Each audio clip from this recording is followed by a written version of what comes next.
Amados irmãos no Senhor Jesus Cristo, irmãos que também estão acompanhando em casa pela internet, nós sabemos, irmãos, que na grande reforma, a teologia dos sacramentos ela foi restaurada. Embora vertentes distintas tenham surgido ali e muito debate realmente acirrado, todavia, pela graça de Deus, não é? Pela graça de Deus, nós podemos observar, não é? Pelo conhecimento da história, como, na verdade, o Senhor dirigiu o seu povo, dirigiu a igreja, e na tradição reformada, nós podemos observar, e é o que nós confessamos hoje, uma doutrina realmente bíblica, fiel, que realmente externam e explicam muito bem aquilo que são os sacramentos para nós, para que não venhamos ir para o extremismo, onde se coloca todo o foco nos elementos, por exemplo, da ceia ou do próprio batismo, como se eles fossem a própria bênção em si, e nem tampouco para o outro lado, que também é extremo, onde rejeitamos a bênção do sacramento, de como o Senhor nos abençoa nesse sentido e nos ensina, não é? E então esvaziarmos todo o significado dessas bênçãos para nós. Graças a Deus o Senhor tem dirigido o seu povo, e apesar de tanta corrupção e tanta distorção da doutrina, ainda assim, não é? Em cada canto deste mundo há uma igreja fiel que confessa a verdade acerca dos sacramentos, que confessa o puro evangelho. E esse é um ponto que nós temos que realmente refletir, irmãos, porque eu tenho certeza que, na verdade, nem todos os cristãos reformados, eles fazem uma reflexão realmente boa acerca dos sacramentos. Há muitas pessoas que não entenderam muito bem ainda o objetivo dos sacramentos e acabam desperdiçando, não é? Desperdiçando um momento tão sublime, tão maravilhoso, onde Cristo alimenta a sua igreja, onde nós somos convocados para, por uma fé verdadeira no Senhor, sermos alimentados pelo Senhor mesmo em sua mesa. Por falta de conhecimento, de esclarecimento, de reflexão, muitos não têm desfrutado bem desses alimentos tão maravilhosos. Digo, não aquilo que é físico, mas aquilo que Cristo nos dá, não é? Por sua graça. E nós temos que pensar sobre isso. Domingo passado nós aprendemos sobre a palavra e os sacramentos, não é? Como tanto um quanto o outro nos ensinam, na verdade, sobre a obra de Cristo. Os sacramentos, eles apontam para a obra do Senhor Jesus Cristo. Nós aprendemos isso numa breve exposição do texto de Colossenses capítulo 1, onde podemos refletir em como Deus, desde o início da humanidade, sempre nos ensinou por sua graça a olharmos para seu Filho. E os sacramentos, bem como todo o culto da antiga aliança, não é, apontavam diretamente para ele. E na nova aliança, Cristo instituiu os sacramentos, não é, que nos ensinam exatamente sobre a sua obra. Ou seja, de todas as formas, no Evangelho, Deus nos aponta para o seu Filho. Olhem para Jesus Cristo. Olhem para o meu Filho como o único Salvador de vocês. Os sacramentos são uma grande bênção do Senhor para nós, nesse sentido, porque estão nos lembrando, não é? Nós estamos tendo então um tipo de ministração do Evangelho audiovisual. Nós ouvimos a pregação de maneira clara, realmente ensinando os princípios básicos da fé, como também nós vemos e presenciamos o drama, tanto na hora de um batismo, como também na hora da Santa Ceia. Tudo isso é uma grande bênção para nos fortalecer, para nutrir nossa fé.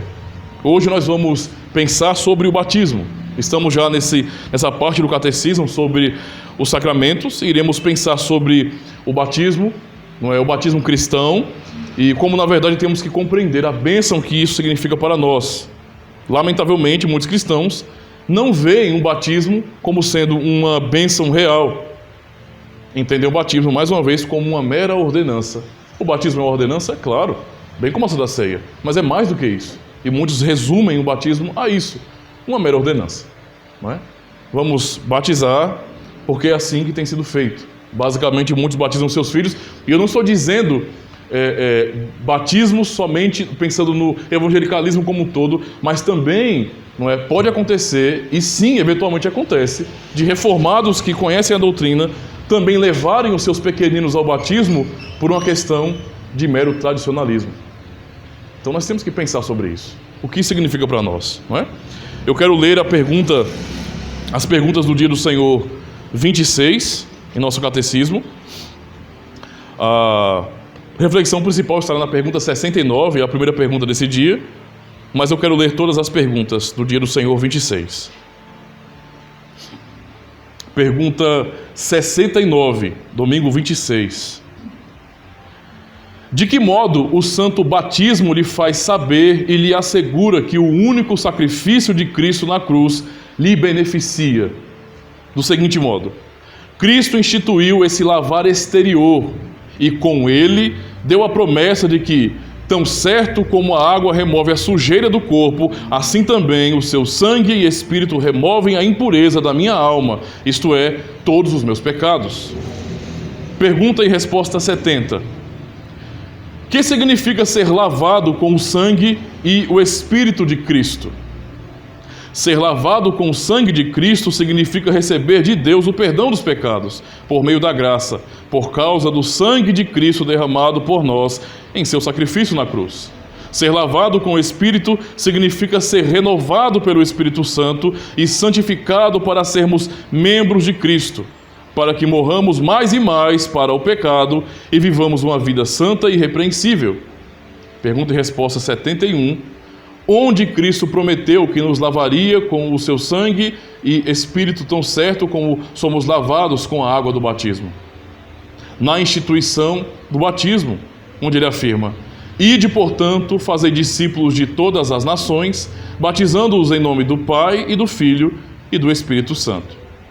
Quem crê, isso aí é o texto de Mateus 28:19, aí quem crê e for batizado será salvo.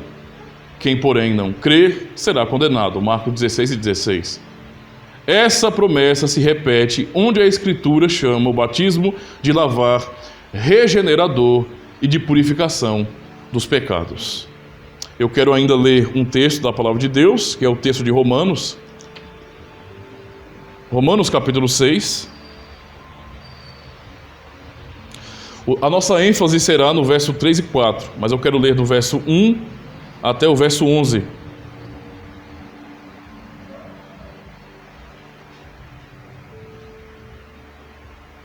Aliás, do verso 1 ao 14, né?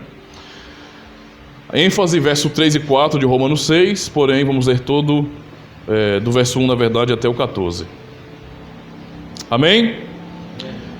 Diz bem assim: Que diremos, pois? Permaneceremos no pecado para que seja a graça mais abundante? De modo nenhum. Como viveremos ainda no pecado, nós, os que para ele morremos? Ou, porventura, ignorais que todos nós que fomos batizados em Cristo Jesus, fomos batizados na sua morte? Fomos, pois, sepultados com ele na morte pelo batismo, para que, como Cristo foi ressuscitado dentre os mortos pela glória do Pai, assim também andemos nós em novidade de vida. Porque se fomos unidos com ele na semelhança da sua morte, certamente o seremos também na semelhança da sua ressurreição, sabendo isto, que foi crucificado com ele o nosso velho homem, para que o corpo do pecado seja destruído, e não sirvamos o pecado como escravos. Porquanto quem morreu está justificado do pecado. Ora, se já morremos com Cristo, cremos que também com ele viveremos, sabedores de que, havendo Cristo ressuscitado dentre os mortos, já não morre, a morte já não tem domínio sobre ele. Pois, quanto a ter morrido de uma vez para sempre, morreu para o pecado, mas, quanto a viver, vive para Deus. Assim também vós considerai-vos mortos para o pecado, mas vivos para Deus em Cristo Jesus. Não reine, portanto, o pecado em vosso corpo mortal, de maneira que obedeçais às suas paixões. Nem ofereçais cada um os seus membros, aliás, os membros do seu corpo ao pecado, como instrumentos de iniquidade, mas oferecei-vos a Deus como ressurretos dentre os mortos, e os vossos membros a Deus como instrumentos de justiça. Porque o pecado não terá domínio sobre vós, pois não estáis debaixo da lei, sim da graça. Até aqui, meus irmãos. A ênfase então é verso 3 e 4, que diz: Ou porventura ignorais que todos nós que fomos batizados em Cristo Jesus, fomos batizados na sua morte. Fomos, pois, sepultados com ele na morte pelo batismo, para que, como Cristo foi ressuscitado dentre os mortos pela glória do Pai, assim também andemos nós em novidade de vida. A primeira questão a ser observada aqui, irmãos, para compreendermos bem o ensino acerca do batismo e a relação com esse texto que nós lemos aqui em Romanos capítulo 6, é compreender que nesse texto, irmãos, o apóstolo Paulo ele tem o objetivo justamente de mostrar a libertação do pecado, não é? Que é realizada pelo Espírito Santo aplicando a obra de Cristo. Esse é um texto de libertação. É um texto onde os cristãos deveriam ser confrontados. Lembrem-se que Paulo ele começa a construir o seu argumento no capítulo 1, expondo do capítulo 1 ao 3, não é, a depravação humana. E no capítulo 3 ele mostra que, na verdade, ninguém consegue se justificar diante de Deus pelas obras da lei, porque pelo conhecimento da lei, ou seja, pela lei, vem o conhecimento do pecado. Paulo realmente enfatiza isso para que tanto judeus naquelas igrejas, como também gentios, não tivessem uma relação soberba de arrogância, onde eles podiam se acusar mutuamente.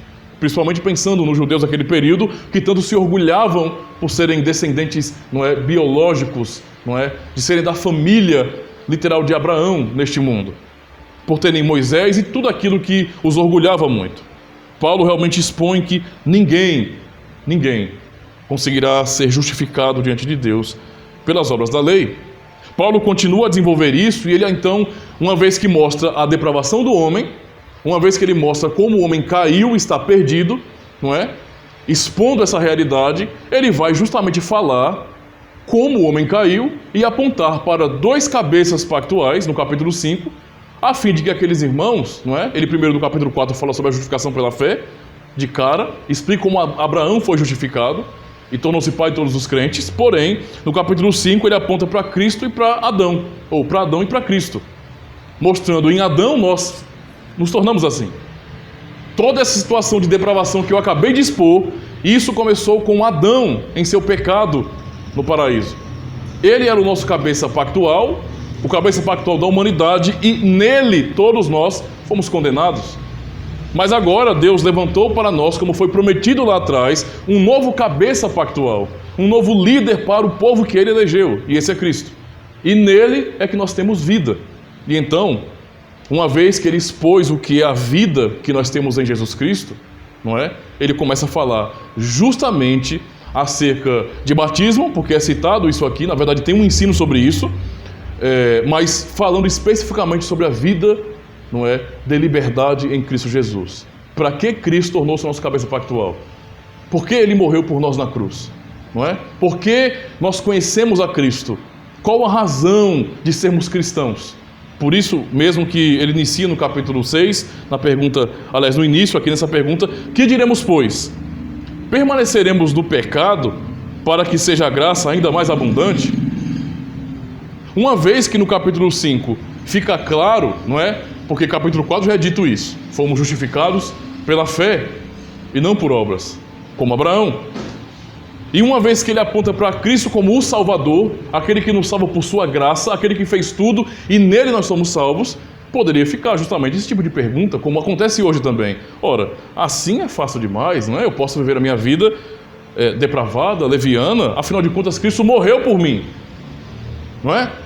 Eu não fiz nada, ele fez tudo por mim, portanto eu posso viver a minha vida de qualquer jeito. Qual o problema se eu me tornar alguém completamente avesso à lei de Deus? Qual o problema? Cristo e a graça dele são suficientes para mim. E então Paulo fala, que diremos, pois? Permaneceremos no pecado? Eu poderia dizer assim, que diremos, pois? Permaneceremos em Adão? Permaneceremos no pecado a fim ou para que a graça seja mais abundante? Alguém poderia ter a boa intenção de dizer bem assim, não. É justamente a nossa vida de pecado que vai demonstrar, que a graça de Deus é grande e abundante. O mundo vai olhar para a igreja, para os cristãos e perceber, veja, eles são exatamente como nós, mas são tão alegres na salvação. Paulo vai e quebra isso de cara, Ele fala de modo nenhum. Então ele quebra essa lógica maligna, dizendo, como viveremos ainda no pecado? Isso não tem sentido. Nenhum sentido. Nós não temos mais Adão como nosso cabeça pactual. Nós temos Cristo. Como viveremos ainda no pecado, nós o que para ele morremos? Acabou. Isso faz parte, da nossa velha vida. Embora Adão esteja nos arranhando, não é? Ou seja, a natureza adâmica esteja nos arranhando constantemente porque somos pecadores, ainda assim, a escravidão do pecado é coisa do nosso passado. Esse é o ponto aqui que Paulo defende em Romanos capítulo 6. Mas temos aqui o ensino, irmãos, sobre a vida cristã. E essa vida cristã refere-se a um compromisso com Cristo, e um sinal glorioso desse compromisso também é o batismo. Nós somos incorporados, não é? Alguns têm a bênção de serem incorporados já pequenos, nascem no seio da igreja. Podemos falar sobre, por exemplo, a alegria do Salmo 87, não é? Quando o Senhor vai dizendo, esse e aquele nasceram lá, em Sião, não é? Espiritualmente falando. Aqueles irmãos que nasceram já em um lar cristão e reformado, que pregou a verdade, não é, com fidelidade, e aprenderem de pequenininhos a temer ao Senhor, a conhecer a verdade, a buscar a Deus. Isso é uma grande bênção. Eles foram incorporados publicamente, já faziam parte da aliança, são filhos da aliança, não é? Mas foram incorporados por esse sinal externo que é o batismo, que tem todo esse significado que nós sabemos. Ou os irmãos que também não conheciam a fé, eram rebeldes contra Deus, não tiveram essa bênção quando pequenos, e conheceram o Evangelho agora, e agora estão estudando, fazendo, sua catequese, aprendendo, e então confessando publicamente a Cristo, para então serem abençoados também com o sinal do batismo, com o sacramento do batismo, do santo batismo. O batismo em si, ele tem um significado. E Romanos 6, não só Romanos 6, mas Romanos 6, de maneira bem categórica, nos ensina o significado desse batismo. E nós temos o significado justamente aqui nos versos 3 e 4, e também nos versos adiante, né? Verso 11, verso 12, 13 e 14, mas especialmente nos versos 3 e 4, nós temos o significado do batismo. Essa é realmente a verdade ensinada por Paulo aqui, a fim de que os irmãos pudessem realmente compreender o peso, a bênção e a glória desse sacramento na vida da igreja.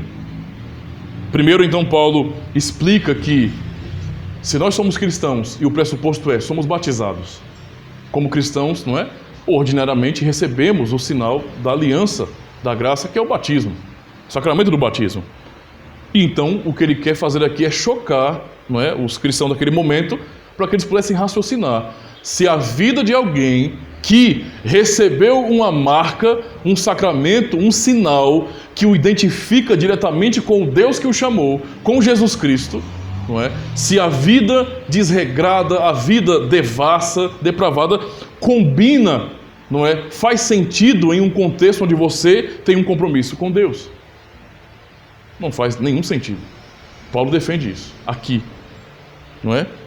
Ele fala, ou porventura ignorais que todos nós que fomos batizados em Cristo Jesus, fomos batizados em sua morte, na sua morte.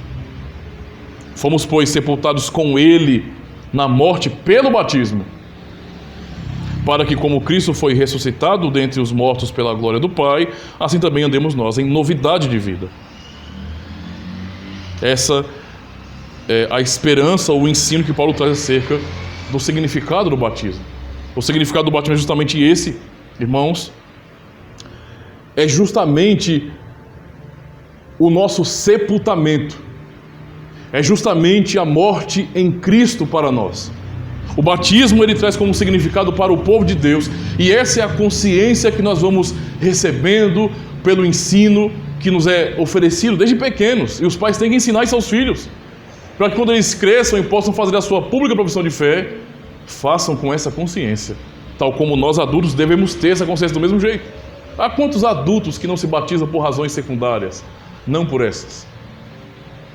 Mas o batismo nos ensina justamente isso. Que nós fomos sepultados com Cristo, que nós morremos com Cristo. Não é? O batismo é como um rito de transição,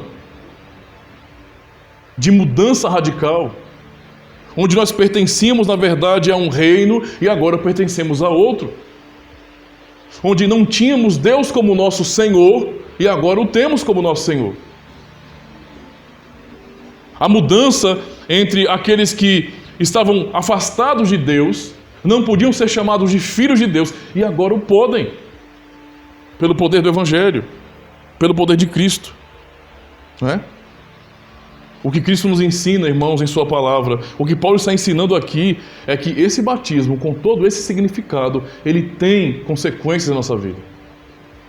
Ele não é um mero ritual vazio, mas tem consequências na nossa vida.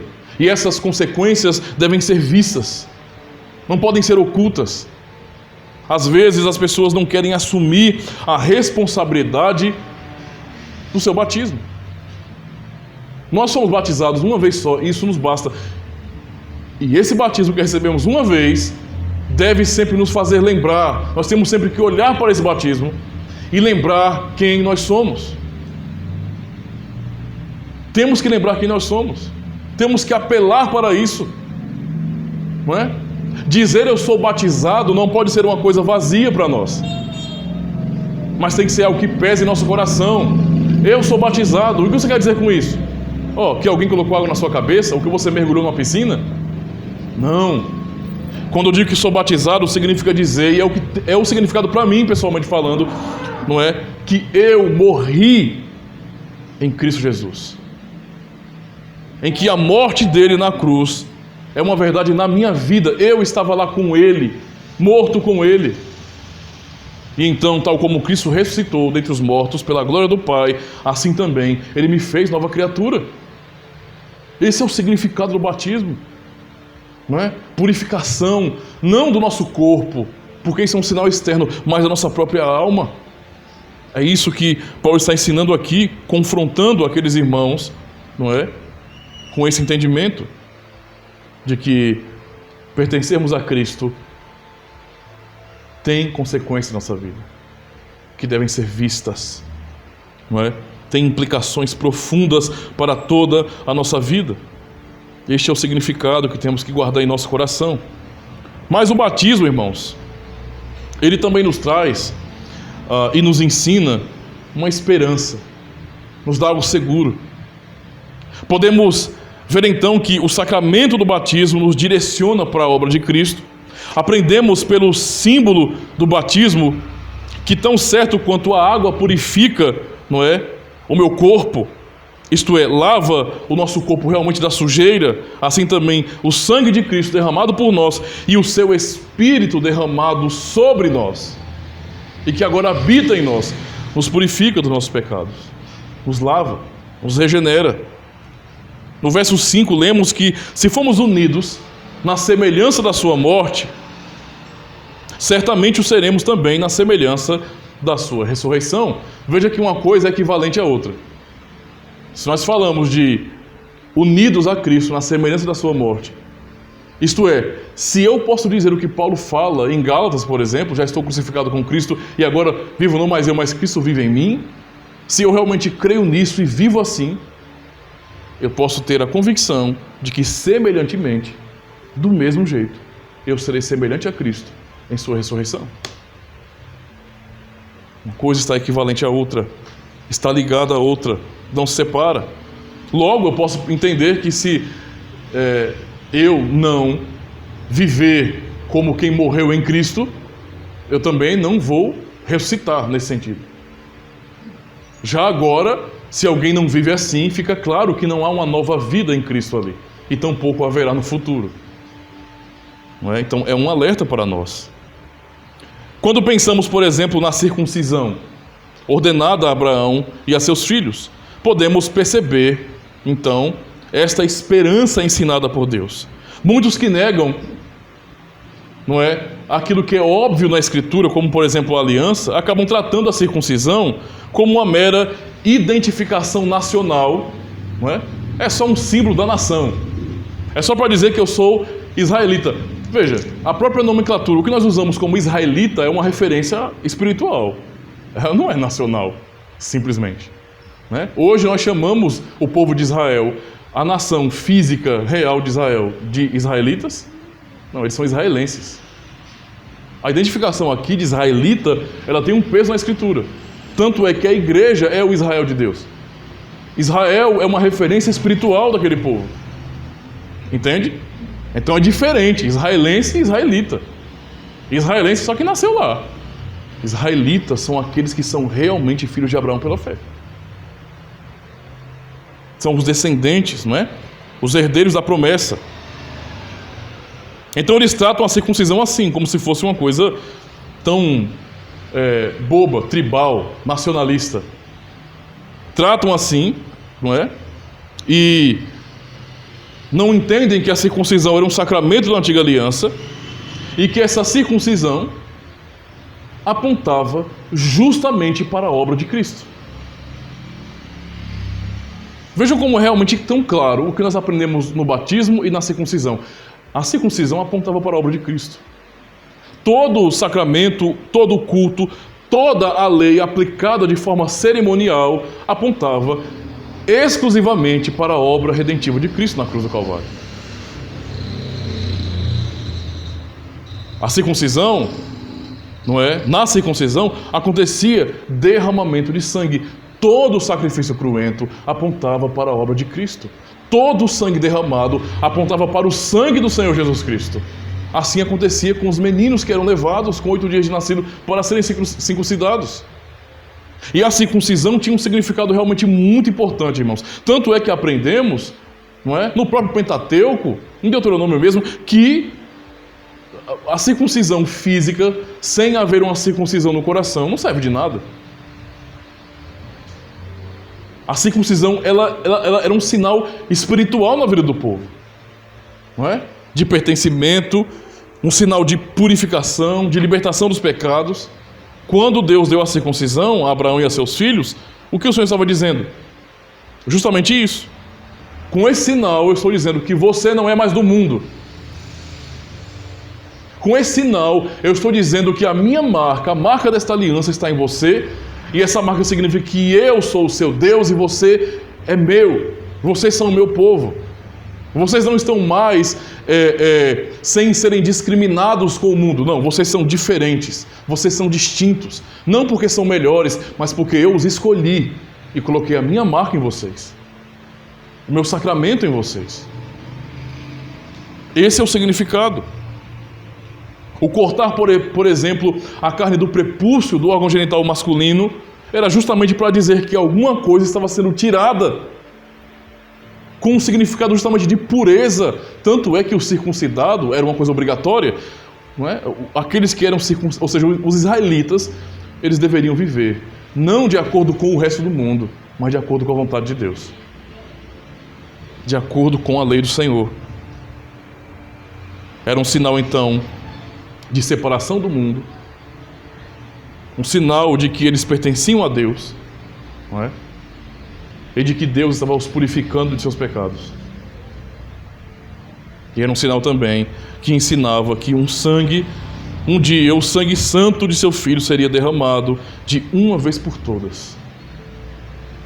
E esse sangue derramado seria suficiente para perdoar de uma vez por todas todos os pecados dos eleitos de Deus, do povo de Deus. A circuncisão então foi dada como essa garantia, não é? Garantia que marcaria a vida daquele povo, como povo de Deus. Paulo afirma, por exemplo, em Romanos 4, que a circuncisão era o selo da justiça da fé.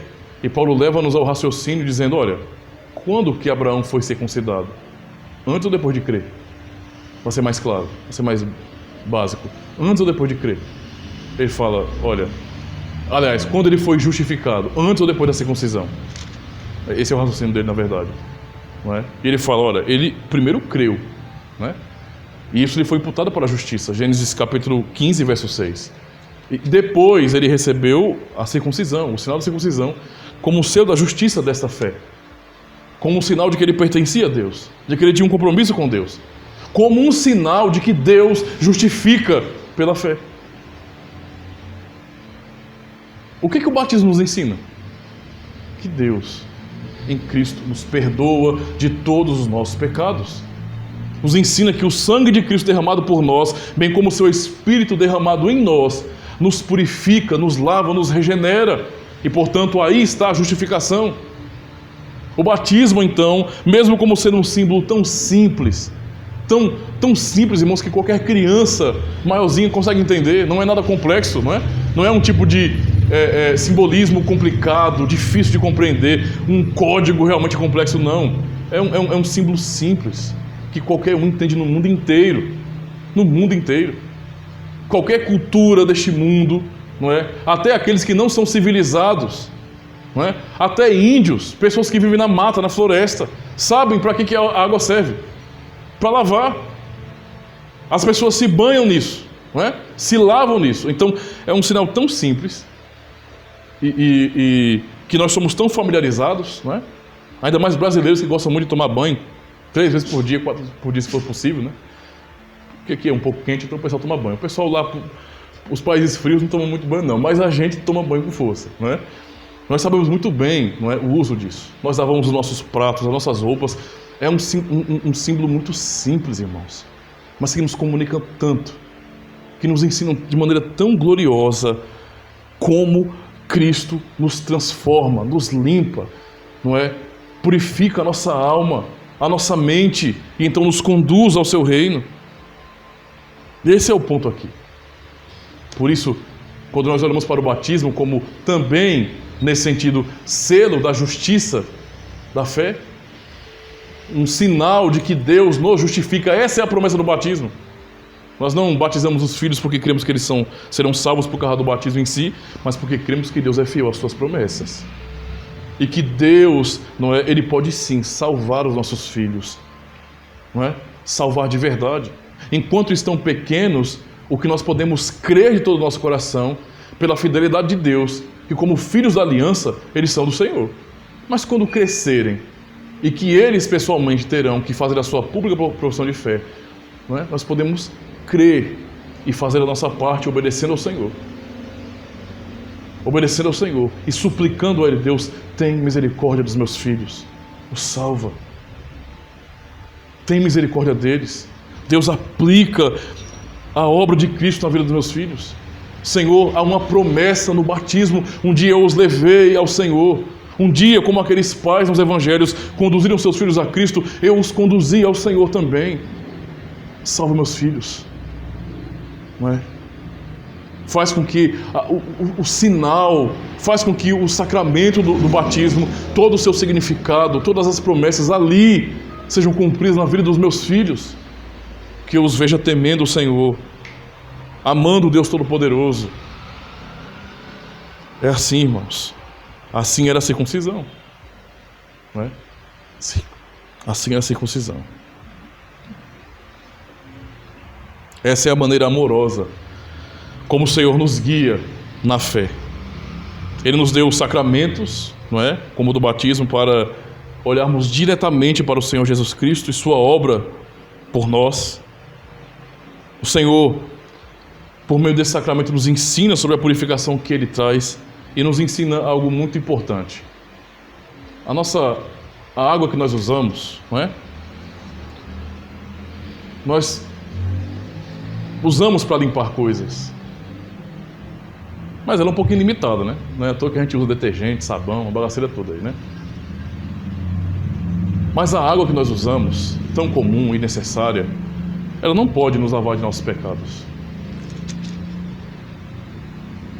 A água que nós usamos pode até nos auxiliar a tirar a sujeira de nosso corpo depois de um longo dia de trabalho. Se nós cairmos na lama em um dia chuvoso, não é? E ficarmos todos sujos, até o pescoço de sujeira, podres de grude, não é? Com a segunda pele de lama que seca, a água vai resolver esse problema. Não é? Nós vamos ter ali algum auxílio de sabão, mas vamos usar a água. Porém, essa mesma água, ela não pode tirar nada da minha alma. Há alguns que confiam nisso. Um pouquinho de água foi derramada na cabeça do meu filho.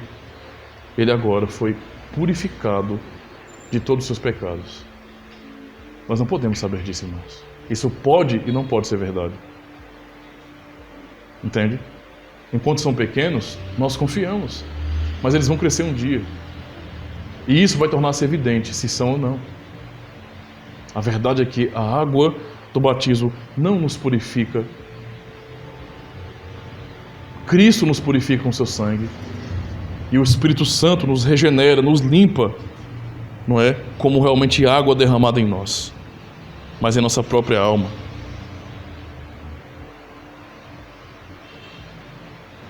Ele nos deu esse sacramento para nos ensinar essa verdade. Podemos, por exemplo, irmãos, sobre essa purificação, lembrar dos louvores dados a Cristo no céu. O sacramento nos ensina e nos aponta para Jesus Cristo, né? Quando nós batizamos nossos filhos ou nós mesmos somos batizados, nós somos ensinados: olhem para Cristo, olhem para o Senhor Jesus Cristo como aquele que nos purifica por sua obra. E então podemos lembrar dos louvores que são oferecidos a Cristo nos céus. E por quê?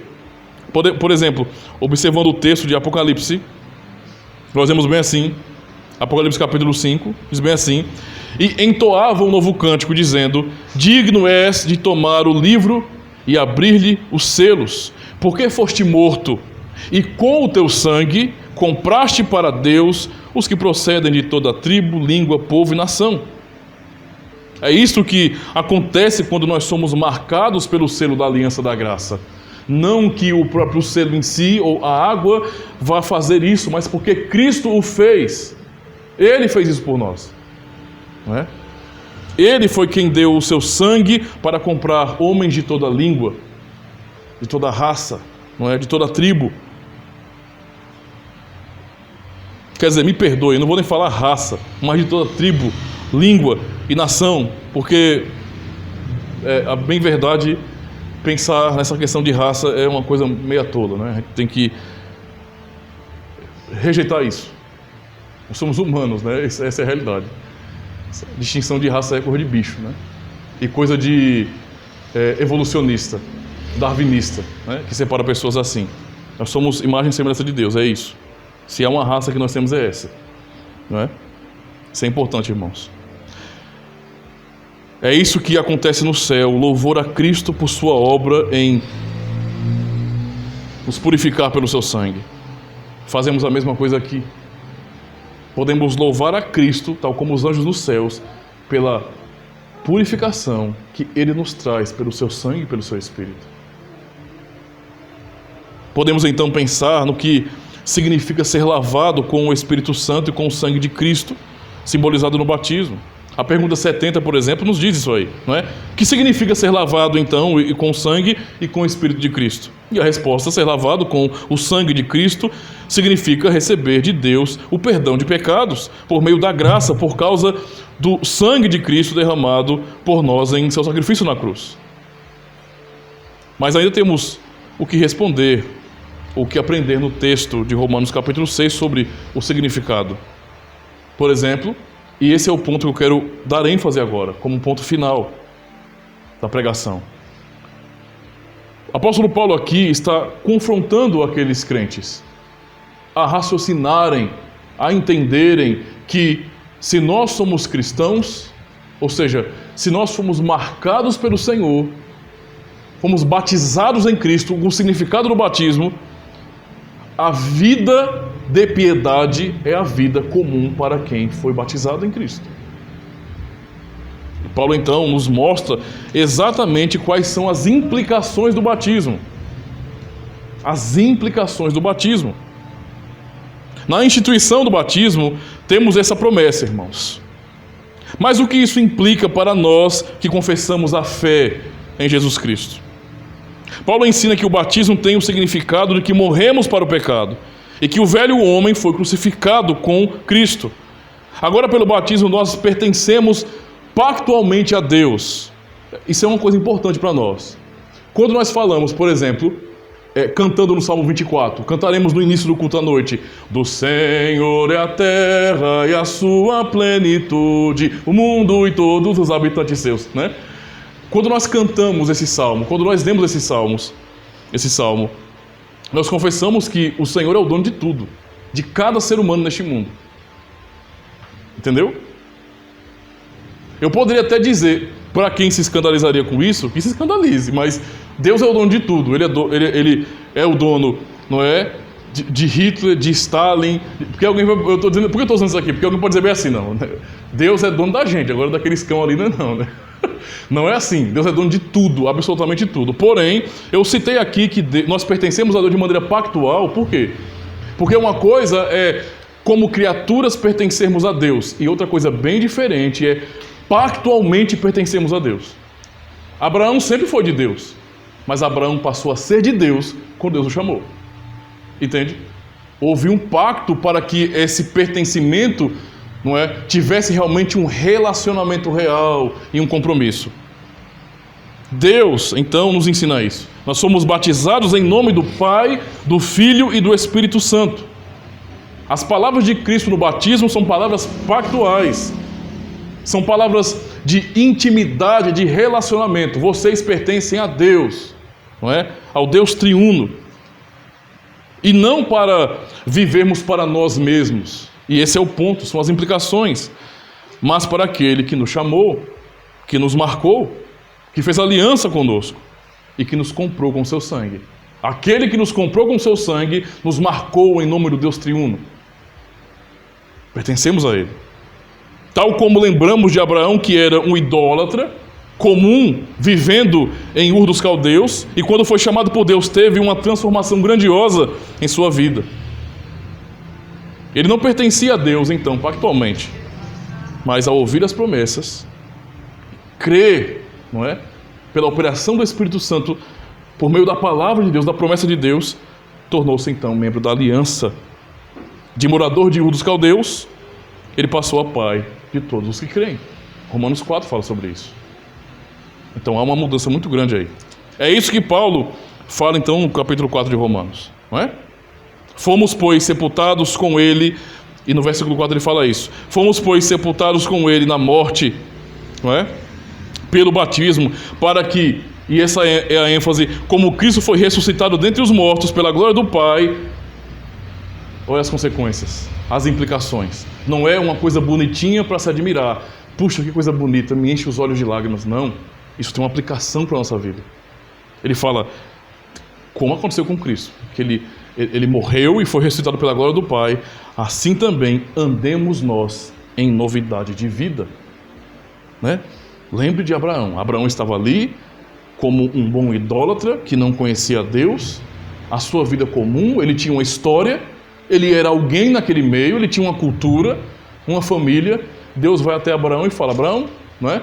Sai da tua terra, certo? Da tua parentela e da casa de teu pai e vai para o lugar que eu te mostrarei. Abraão sai. Essa saída representa justamente essa transformação, essa mudança, novidade de vida. Agora é um novo viver. Se fomos batizados, isso significa, irmãos, que pertencemos a Deus, e pertencer a Deus é obra da sua misericórdia. E essa misericórdia traz a nós consequências radicais. A misericórdia de Deus em nos libertar nos traz consequências radicais. Significa dizer que morremos para o pecado. A pergunta é, em nossa vida, podemos testemunhar a realidade ensinada e prometida no batismo? Esse é o ponto. Já ouvimos sobre o significado do batismo, sobre as suas aplicações como um selo da aliança da graça, e agora estamos vendo sobre as suas implicações, o que significa isso para nós pessoalmente falando. E Paulo, como ensina aqui em Romanos 6, não tem como haver uma via de mão dupla nessa vida cristã. Se nós somos batizados em Cristo, se aquilo que aconteceu conosco, pequenos ou agora adultos, é algo real em nossa vida, onde estão as provas? Onde estão os frutos disso? Por isso a pergunta, em nossa vida, podemos testemunhar a realidade ensinada e prometida no batismo? Você tem vivido como quem morreu para si mesmo?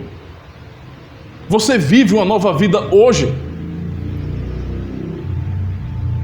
Somos batizados, irmãos. E sermos batizados traz como implicação o viver como batizados. O batismo nos ensina o que Cristo, pelo seu sangue derramado por nós e seu Espírito derramado sobre nós, opera em nossa vida. É uma promessa. Mas a única maneira de vermos isso acontecendo é pela nova maneira de viver. A única maneira de testemunhar este milagre, porque é um milagre, é o viver piedoso.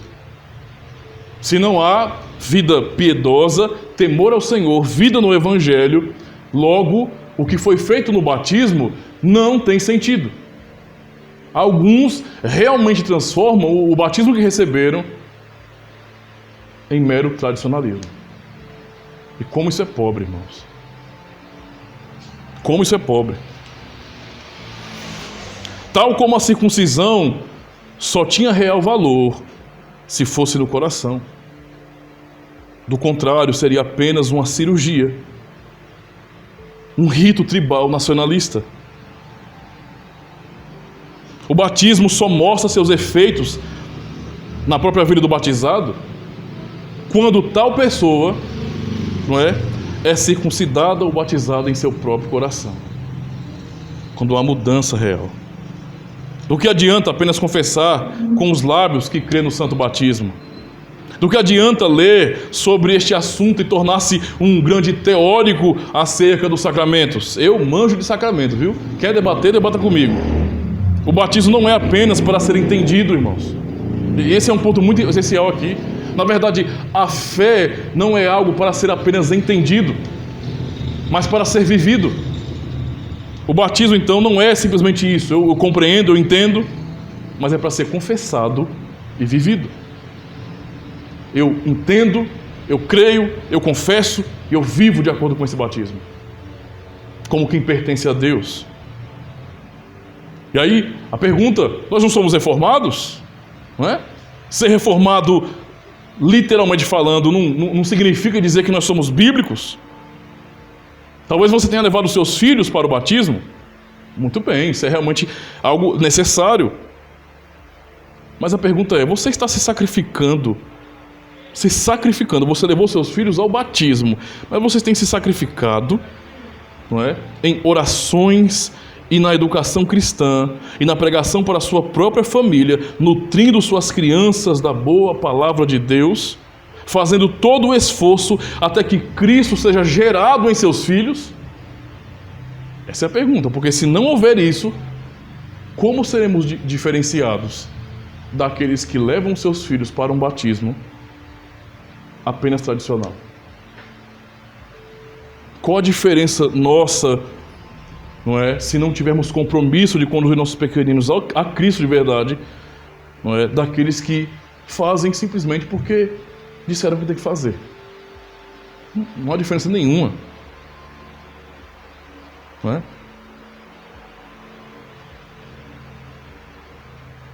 Porque estamos em uma comunidade cristã, não significa dizer que estamos de fato abraçando a fé, abraçando as verdades do Evangelho. E se isso não é algo real, não é a minha própria vida, entende? Eu tenho que dizer, irmãos, se não houver fé verdadeira, tudo perde o seu valor. O que nos dá significado para o que fazemos aqui é a fé.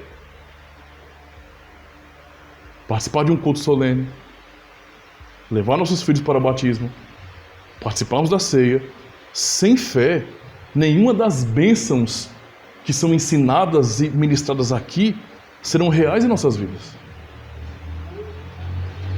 Por isso, irmãos, a exortação para nós é justamente isso: temos que viver o batismo. Aos pais, que inculque a lei, a santa lei de Deus na mente de seus filhos. Isto é, viva a mortificação da carne, viva o sepultamento do velho homem, viva como um perdoado por Deus. Ou seja, viva em gratidão. Eu quero então concluir, irmãos, o sermão dessa manhã, lendo mais uma vez a pergunta e resposta 70, a parte B da resposta, a parte segunda da resposta realmente é muito importante. Eu vou ler. O que significa ser lavado com o sangue de Cristo e com o seu Espírito, né? Ser lavado com o sangue de Cristo significa receber de Deus o perdão dos pecados por meio da graça, por causa do sangue de Cristo derramado por nós em seu sacrifício na cruz. E ser lavado com o seu Espírito significa ser renovado pelo Espírito Santo e santificado. E presta atenção nisso. Santificado para sermos membros de Cristo, para que... Por que eu vou ser membro de Cristo então? Para que morramos mais e mais para o pecado e vivamos uma vida santa e irrepreensível. O batismo que recebemos aponta justamente para isso. Pode alguém batizar seus filhos, por exemplo, e não conduzir seus filhos no caminho de santidade, de temor ao Senhor? Não, isso não tem sentido. Pode alguém que foi batizado e que diz, eu sou crente, viver um tipo de vida que não esteja de acordo com a santificação prometida no próprio batismo? Isso não tem o menor cabimento. Por isso, irmãos, para concluir, eu digo aos amados, lembrem-se com carinho do seu batismo. Lembrem-se. Tenha orgulho, como Davi o tinha. Não é? Davi tinha orgulho de ser circuncidado, de ser membro da aliança. Basta lembrar daquilo que ele disse aos soldados israelitas que estavam temendo por causa de Golias.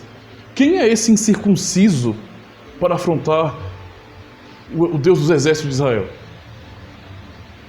Ele falava com orgulho. Eu pertenço à aliança. Eu não sou do mundo, eu não sou qualquer um, não. Eu sou um filho de Deus, não é? Eu fui incorporado graciosamente à aliança. Sou um circuncidado. Nós podemos dizer o mesmo acerca do nosso batismo. Lembremos então com carinho. Sejamos alimentados pelo significado e pelas promessas do batismo. Promessas que cada um de nós recebeu, irmãos. E que hoje, não é, podem ser lembradas por nós. Alegrem-se, porque este batismo é sinal de que você pertence a Deus, de que o nome do Deus triuno está sobre você. Isso realmente é uma bênção incomparável. Incomparável. Ninguém jamais pôde colocar o nome de Deus sobre si. Qualquer um que diz eu sou filho de Deus, sem fé em Jesus Cristo, é um tolo, é um cego, não sabe do que está dizendo. Ninguém toma essa honra para si mesmo. Deus é quem nos dá essa bênção. Creiamos na promessa e na verdade apontada pelo batismo, que o sangue de Cristo derramado por nós e seu Espírito Santo derramado sobre nós nos purificam de todo pecado. E por fim, olhem para o seu batismo e lembrem que vocês são chamados por Deus para viver uma vida nova. Viver uma vida nova. Ele diz, fomos, pois, sepultados com Ele na morte pelo batismo, para que, como Cristo foi ressuscitado dentre os mortos pela glória do Pai, assim também andemos nós em novidade de vida. O batismo nos ensina que temos uma nova vida por causa de Jesus Cristo. Uma nova vida nele, uma vida em Cristo, irmãos. Isto é a graça de Deus derramada em nós. Amém. Vamos orar ao Senhor. Ó Senhor, nós podemos refletir na Tua palavra mais uma vez, e isto é realmente alimento para a nossa alma, ouvir sobre os sacramentos e desejar, Deus, que o quanto antes possamos ver toda a igreja tendo as suas atividades restituídas, para que haja alegria quando fomos chamados para a Tua mesa, para a mesa de Cristo, e assim podemos compartilhar aquilo que Cristo nos ensinou e pela fé sermos alimentados pelo próprio Cristo. Alimento necessário para a nossa vida, para fortalecer a fé do povo, a fé da igreja. Nós Te louvamos, ó Deus, pela palavra de agora de manhã, por nos chamar para exaltar o Teu nome, por podermos orar, cantar salmos e hinos, e agora, Senhor, reconhecer sim a Tua misericórdia. Ó Deus, suplicamos a Ti que durante este dia nos abençoe, que venhamos refletir nesta palavra, que venhamos lembrar do batismo que recebemos e realmente sermos fortalecidos por compreender que pertencemos a Ti. E este é o maior privilégio é a grande bênção de nossas vidas. É pertencer ao Deus Todo-Poderoso, aquele que prometeu que nos salvaria e de fato nos salva. Que nos dá essa garantia hoje pelo Espírito que testifica em nosso coração. E que realmente nos assegura de que daquele grande dia, quando Cristo vier, quando Ele voltar para nos buscar, poderemos ver o nosso corpo sendo totalmente transformado. Ó Deus, muito obrigado por Tua bondade.